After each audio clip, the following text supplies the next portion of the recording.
नमस्कार दोस्तों, एक बार फिर से स्वागत करता हूँ अपने एक और लेक्चर में। दोस्तों आज की इस वीडियो में बात करने वाले हैं बीएससी एग्रीकल्चर फर्स्ट सेमेस्टर के फंडामेंटल ऑफ एग्रोनॉमी। जी हाँ, सो एग्रोनॉमी के सेकंड लेक्चर के बारे में बात करेंगे। ये हमारा कौन सा लेक्चर? हमारा सेकंड लेक्चर है। इससे पहले मैंने एक लेक्चर दिया था, ठीक है, जिसमें मोस्ट इंपॉर्टेंट क्वेश्चन बताया था। देखिए मैं आपको बता देना चाहता हूँ, जो हमारा टोटल लेक्चर है, ठीक है, एग्रोनॉमी का जो टोटल लेक्चर रहेगा वो कितना रहेगा मैं आपको बता देना चाहता हूँ। 1 मिनट। जो हमारा लेक्चर रहेगा वो हमारा 7 लेक्चर रहेगा, ठीक है, 7 लेक्चर रहेगा।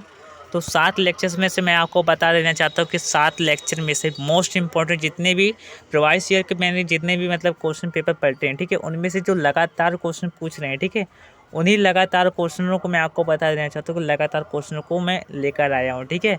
तो उन्हीं उन्हीं सभी का लेक्चर में बताऊँगा। जितने भी मोस्ट इंपॉर्टेंट क्वेश्चन के रहेंगे उन सभी के बारे में बताऊँगा। तो आप लोगों ने यदि हमारा पहला लेक्चर नहीं देखा तो हमारे डिस्क्रिप्शन बॉक्स में चले जाएगा, ठीक है, या फिर हमारे मतलब हमारे चैनल पर खोल लीजिएगा, ठीक है, वहाँ से आप लोगों को मिल जाएगा। एग्रोनॉमी के सेकंड लेक्चर हमारा मिल जाएगा, ठीक है, फर्स्ट लेक्चर मिल जाएगा और ये हमारा सेकंड लेक्चर है, ठीक है। तो सेकंड लेक्चर क्या किसके ऊपर रहेगा? सिंचाई की विभिन्न विधियों का वर्णन कीजिए, ड्रिप सिंचाई के लाभ व कमियों को लिखिए।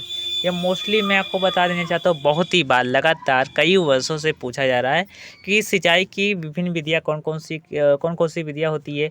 ड्रिप सिंचाई विधि की कुछ बारे में बताइए, ठीक है, या फिर बौछारी स्प्रिंकलर मेथड के बारे में कुछ बताइए, तो आप लोगों को मालूम होना चाहिए। तो देखिए, जो एग्रीकल्चर के जो बच्चे होंगे उन्हें उन्हें पता ही होगा सिंचाई किसे बोलते हैं, ठीक है, इस प्रकार से, और सिंचाई की कौन कौन सी विधियाँ होती है, ठीक है, इस प्रकार से। तो उनको क्या पता, उन उन लोगों को तो मालूम ही होगा, ठीक है। तो जिन बच्चों को नहीं मालूम है वो बच्चे हमारे इस वीडियो को देखिए, ठीक है। अब देखिए सिंचाई की विधियाँ, मेथड ऑफ इरीगेशन, ठीक है, सिंचाई को इंग्लिश में बोलते हैं इरीगेशन बोलते हैं। सिंचाई की विधियों को निम्न वर्गों में बांटा जा सकता है। पहला, सतही सिंचाई। अब देखिए मुख्य रूप से मैं आपको बता दें, सिंचाई को 4 भागों में बांटा जा सकता है। पहला सतही हो गया, दूसरा अधोसतह हो गया, ठीक है, अधोसतह हो गया, और तीसरा हमारा क्या हो गया? ड्रिप ड्रिप इरिगेशन हमारा हो गया, और पांचवा हमारा जो चौथा जो हमारा हो गया स्प्रिंकलर, ठीक है, स्प्रिंकलर मेथड यानी बौछारी सिंचाई विधि, ठीक है। यह हमारा कौन सी मतलब कितना हो गया? 4 प्रकार की सिंचाई विधि हो गए, ठीक है। तो सबसे पहले पृष्ठीय यानी सतही सिंचाई देखेंगे, इसे सरफेस इरिगेशन बोलते हैं, सरफेस इरिगेशन बोलते हैं, ठीक है। अब इसके बारे में देख लेते हैं। सतही सिंचाई को कई तरीकों से दिया जा सकता है। आमतौर पर जमीन की ऊपरी सतह पर पानी देने को ही सतही सिंचाई कहते हैं। या आमतौर पे आप सभी लोगों ने सही सुना, यदि हम अपने मतलब खेत में पानी चला रहे हैं तो वो हमारा सतही सिंचाई ही है, ठीक है। तो कहने का मतलब हमारा यही है। तो परंतु इसमें यदि हम देखा जाए, इसमें डिवाइडेड किया जाए सतही सिंचाई के अंतर्गत, तो बहुत सारी विधि आती है, जैसे कोड विधि आ गई, तोड़ विधि आ गई, ठीक, क्यारी विधि आ गई। इस प्रकार से बहुत सारी विधि आती है। तो सबसे पहले हमारा तोड़ विधि देखेंगे, फ्लड इरिगेशन। जो साधारण भाषा में कहा जाए तो फ्लड इरिगेशन उसे बोलते हैं, जिसमें सिंचाई का सबसे बड़ा क्षेत्र होता है। जैसे हमारा तालाब हो गया, ठीक है, या फिर पोखरा हो गया, पोखरे में से पानी कटा दिया जाए, छोटे खेत में भर जाए, ठीक है। तो ये हमारा कौन सा सिंचाई हो गया? हमारा तोड़ सिंचाई विधि हो गया। आप लोगों ने सही सुना। इसी प्रकार से आप लोग बना कर लिख लेंगे तो बहुत अच्छे से नंबर पा जाएंगे। बस इतना ही, जितने में बताया हूँ उतना आप लिख लेंगे तो नंबर पा जाएंगे 100%। इसके बाद सेकंड पर आपका आता है क्यारी विधि सिंचाई।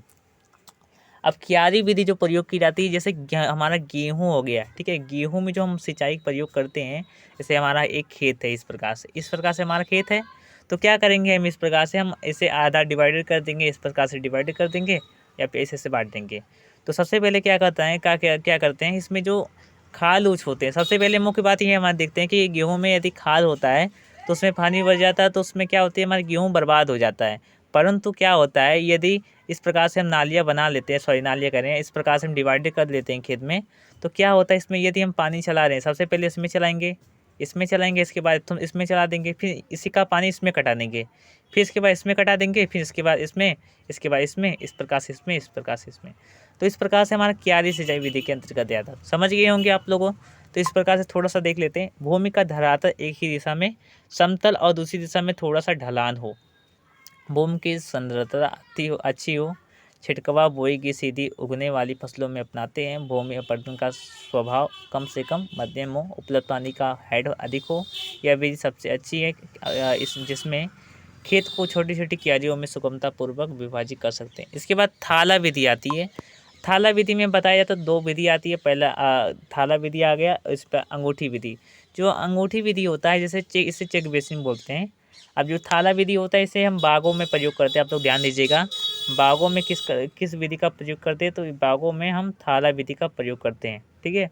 और जो अंगूठी विधि होती है, यह आमतौर पर उन फसलों में प्रयोग करते हैं जिनकी जड़ मजबूत होती है, ठीक है। इस प्रकार से थाला विधि के बारे में देख लेते हैं। यह विधि मुख्य रूप से बागों में अपनाई जाती है। पौधों के चारों ओर छोटा सा थाला बना लेते हैं जिसमें पौधे के लिए पानी देते हैं। इस विधि को निम्न परिस्थितियों में अपनाते हैं।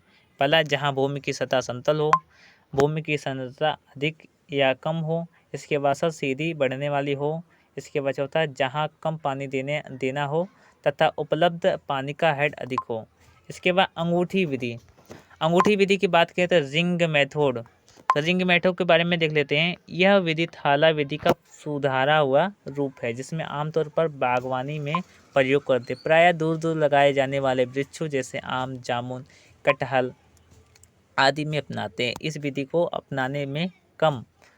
अपनाने से कम पानी में अधिक क्षेत्र की सिंचाई की जा सकती है और खाद एवं पानी एक थाले से दूसरे थाले में बह नहीं पाते हैं, जबकि थाला विधि में यह कमी होती है, ठीक है। जो थाला विधि होती है इसमें क्या होता है कि एक जो मतलब जैसे हम उर्वरक दे दिए, ठीक है, इसमें उर्वरक प्रयोग कर दिए तो इसमें क्या होता है एक से दूसरे में बह जाते हैं, ठीक है। इस प्रकार से कूड़ विधि। अब कूड़ विधि इसे हम बताया जाए तो कूड़ विधि के मैं बारे में बताऊँ तो देखिए, जो हम गन्ना बोते हैं और साथ ही साथ हम आलू जो बोते हैं दोस्तों, मैं आपको बता दें, जो आलू बोते हैं, ठीक है, आलू जो बोते हैं हम इस प्रकार से, किस प्रकार से बोते हैं सबसे पहले देख लीजिए।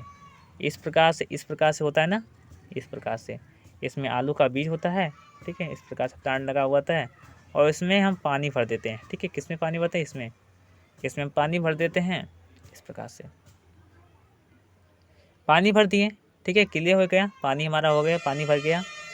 अब क्या होता है देखिए, मैं आपको बता देना चाहता हूँ कि इसमें कूड़ ऐसे बना दिया जाता है और उसमें पानी भरते हैं, ठीक है। सिंचाई करने की यही विधि है। तो आप तो समझ गए होंगे ये हमें आलू में प्रयोग करते हैं, ठीक है। अब इसके बारे में देख लेते हैं। उन फसलों में जो दूर दूर पंक्तियों में बोई जाती हैं और जिनमें बुआई के समय अथवा बाद में मेड़ बनानी पड़ती है, सिंचाई की यह पद्धति विशेष उपयुक्त है। दो पंक्तियों के बीच कोड़ में कितना पानी कितने समय तक दिया जाएगा, यह पौधे के मूल क्षेत्र में जल की कमी व अंतःसंयन पर निर्भर करता है। भिन्न भिन्न परिस्थितियों में भिन्न भिन्न प्रकार की कोड़ प्रयोग में लाई जाती है। इसके बाद ढाड़ू कोड़, इसका प्रकार है, ठीक है। ढालू कोड हो गया, समतल कोड हो गया, ठीक है। इस प्रकार से समतल कोड जिसका प्रयोग करते हैं इसे हम गन्ना में प्रयोग करते हैं। ढालू कोड का प्रयोग किस में करते हैं, इसका हम आलू में करते हैं, ठीक है। इस प्रकार से क्लियर हो गया। इसके बाद देख लेते हैं, ठीक है, ये हमारा क्या हो गया, कूड़ विधि हो गया, ठीक है। इस प्रकार से मैंने पहले ही बता चुका हूँ, ठीक है। इसी प्रकार से होता है, इसमें कुछ भी अंतर नहीं है, ठीक है। यदि आप इस प्रकार से देखेंगे, ठीक है, तो आपको इसी प्रकार से दिखाई देगा। इसके बाद समोच्च विधि, ठीक है, ये हमारा कूड़ विधि के अंतर्गत ही आता है, ठीक है। इसके बाद बौछारी सिंचाई। अब देखिए 3rd नंबर पर आपका आता है बौछारी सिंचाई, यानी कि स्प्रिंकलर मेथड, बौछारी इरिगेशन, ठीक है, इरिगेशन हमारा आता है। अब देखिए इसके बारे में देख लेते हैं, ध्यान से सुनिएगा। इस पद्धति में स्वचालित यंत्रों की मदद से जल फसल के ऊपर वर्षा की तरह छिड़का जाता है। जैसे हमारा वर्षा की बूंदें होती है, ठीक है, जो आसमान से टपकती है, ठीक है, उसी प्रकार से हमारी बौछारी सिंचाई होती है। स्प्रिंकलर मेथड होता है, ठीक है, सिंचाई की विधि होती है। इसमें क्या करते हैं, एक यंत्र का प्रयोग करते हैं, ठीक है। स्प्रिंकलर एक यंत्र होता है, ठीक है, बौछारी सिंचाई का, उसका प्रयोग करते हैं जिसमें फुहारे के रूप में जो पौधों पर पानी छिड़कता है, ठीक है। आमतौर पर ड्रोन का भी प्रयोग करते हैं, तो वो ड्रोन जो है, ठीक है, ड्रोन भी हमारा बौछारी सिंचाई के अंतर्गत ही आता है, ठीक है। आप तो समझ गए होंगे। बौछारी की दर से इस तरह से नियंत्रित की जाती है कि जल की मात्रा मृदा में अंतःसंयन पर दर से अधिक न हो। बौछारी सिंचाई निम्नलिखित दशाओं में उपयुक्त रहती है, जहाँ भूमि की स्थलाकृति ऊंची नीची या बहुत ढालू हो, जिस पर पृष्ठीय तरीकों से सिंचाई संभव न हो। रेगिस्तानी क्षेत्र जहाँ मृदा बहुत हल्की हो या पहाड़ी क्षेत्र जहाँ मृदा की पतली तह हो और नीचे कड़ी या पथरीली परत हो, वहाँ पर हम इसे प्रयोग करते हैं। इसके बाद 3rd पर हमारा उन स्थानों पर जहाँ की पानी की कमी हो वहाँ पर प्रयोग करते हैं। जहाँ पानी खारा हो, ठीक है, वहाँ पर प्रयोग करते हैं। विशेष गर्मी या अन्य परिस्थितियों में फसल के बीच एक आर्द्र वातावरण पैदा करना हो। इसके बाद हमारा जहाँ श्रमिक आसानी से उपलब्ध ना हो, यानी कि मैं आपको बता देना चाहता हूँ इसमें श्रमिक की आवश्यकता अधिक नहीं पड़ती है, कुछ कुशल श्रमिकों की आवश्यकता ही पड़ती है, ठीक है, बौछारी सिंचाई विधि में। इसमें क्या होता है, यदि जो मतलब मरम्मत में जो होता है, ठीक है, यानी कि जो स्प्रिंकलर यानी कि जो ड्रोन ऑन होते हैं या फिर कुछ और पंप सेट जो होते हैं, ठीक है, यदि वो बर्बाद हो जाते हैं तो उसमें मरम्मत में ज़्यादा खर्च पड़ता है और मतलब कुशल यानी कि कुशल कारीगरों की आवश्यकता पड़ती है। इसके बाद ड्रिप सिंचाई के दोष। ड्रिप सिंचाई के कौन कौन से दोष हैं? ड्रिप सिंचाई प्रणाली के लाभ के साथ साथ इसकी कुछ कमियां भी है, जिनका विवरण निम्न प्रकार से है। पहला, उच्च प्रारंभिक लागत, जिसके कारण सीमांत और छोटे किसान इसे अपनाने से कतराते हैं, ठीक है, कतराते हैं। इसके कार्यान्वयन के लिए विशेष कुशलता एवं तकनीकी ज्ञान की आवश्यकता होती है। पौधे का पोषक तत्व लेने का क्षेत्र बहुत कम हो जाता है। पौधे के मूल क्षेत्र में लवण एकत्रित होते रहते हैं, जिससे किसी कारण सिंचाई रुक जाती है। नलिकाएं पॉलीथीन या प्लास्टिक की